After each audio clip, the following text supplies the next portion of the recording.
What's up, gang? Today we're going to talk about one of the deadliest wars in United States history, the war between the Mexican Mafia, aka Soreños, and the Nuestra Familia, aka Norteños. We give a $100 gift card to a random subscriber every month. All you got to do is 3 simple steps: like, subscribe, and hit the post notification bell for future posts. With that being said, let's get straight into the video.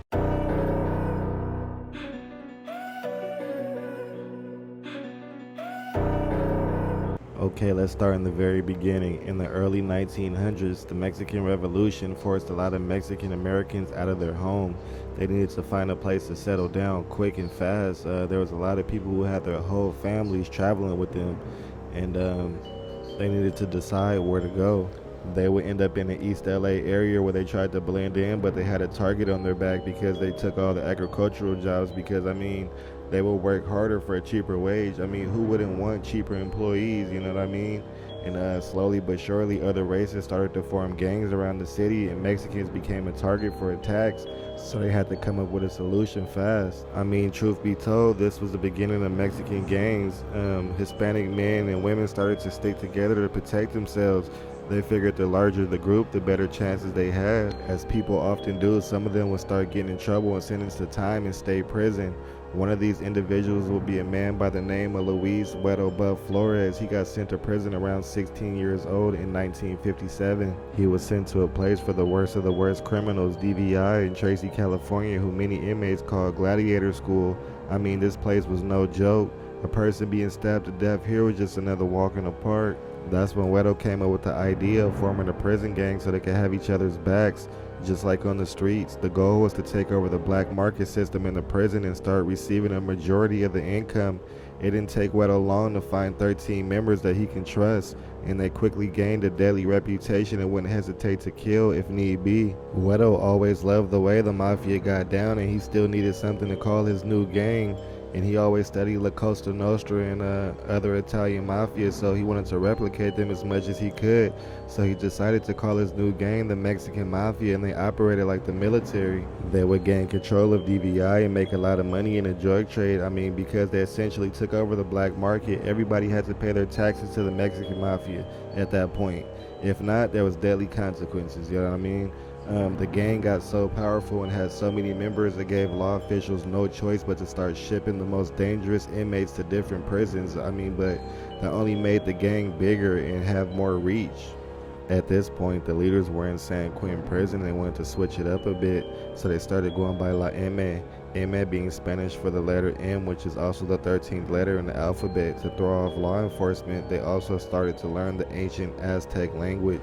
To represent the gang, members would get various tattoos like the letter M, a 13, or a black hand.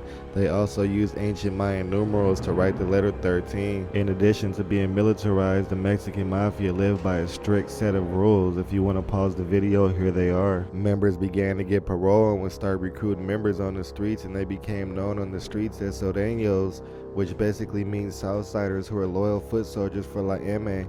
They preferred to wear blue, and they ran everything on the streets for the big homies behind the walls. Before you knew it, there was 30,000 Soreños from LA to Bakersfield. This area was the main recruiting grounds for the gang. A lot of inmates felt like the Mexican Mafia was extremely violent and felt like they could do whatever they want and take whatever they wanted. They felt like, they wasn't looking out for their people like they were supposed to. It made a lot of people hesitant to join. They're like, we got a better chance rocking alone.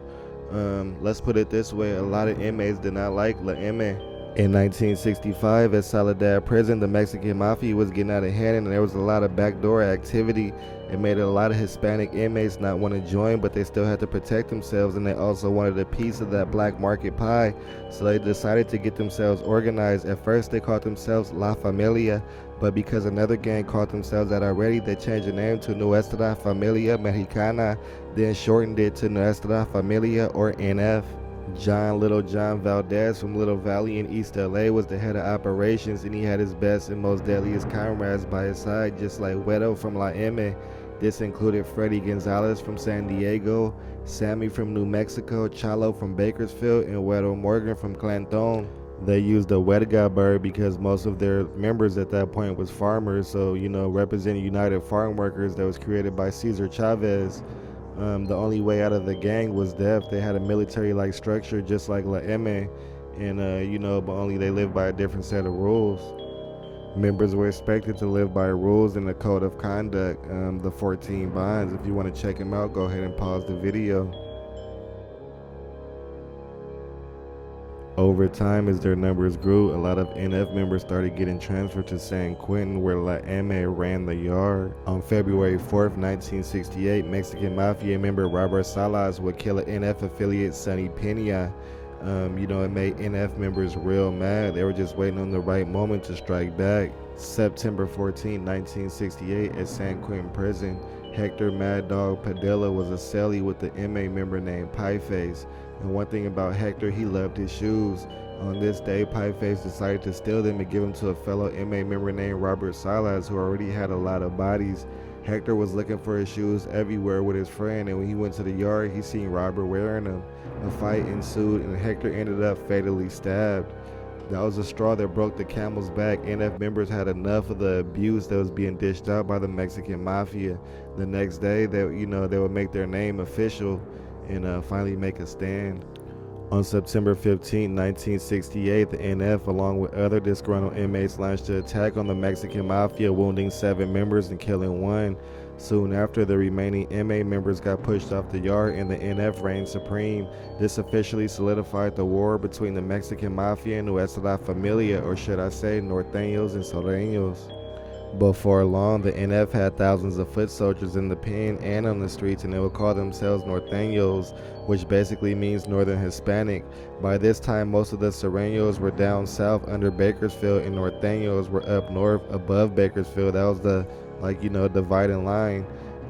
As opposed to Sureños, Norteños were red, and instead of the number 13, they used the number 14 for the N, the 14th letter in the alphabet. With Sureño gangs popping up all over Northern Cali, there was an all-out gang war between the two different gangs. It was pretty much on sight. If a Sureño sees a Norteño, kill him, and vice versa. Things were on like this for a while, over 5 decades, with many people losing their lives, and it seems like things will never change. But to the surprise of everybody, that was far from the truth. In October 2012, there was a peace agreement from the big homies from both sides put into effect. The leaders of the gangs were tired of being locked away in the SHU and not being able to function. They agreed to cease all hostilities on both sides if the Department of Corrections would start treating them fairly. The leaders of both gangs started getting out of the SHU as a result of this cease of hostilities agreement.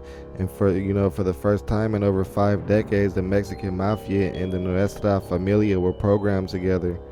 As of 2024, that peace treaty is still in effect, and now Norteños and Sureños actually play sports, eat, and program together. Recent things that have happened in Pelican Bay, supposedly some Sureños stabbed a Norteño, but that's for another video. Stuff get crazy like that, but hey, if you ask me, it's just another hood story. Thank you for tuning in. See you next time.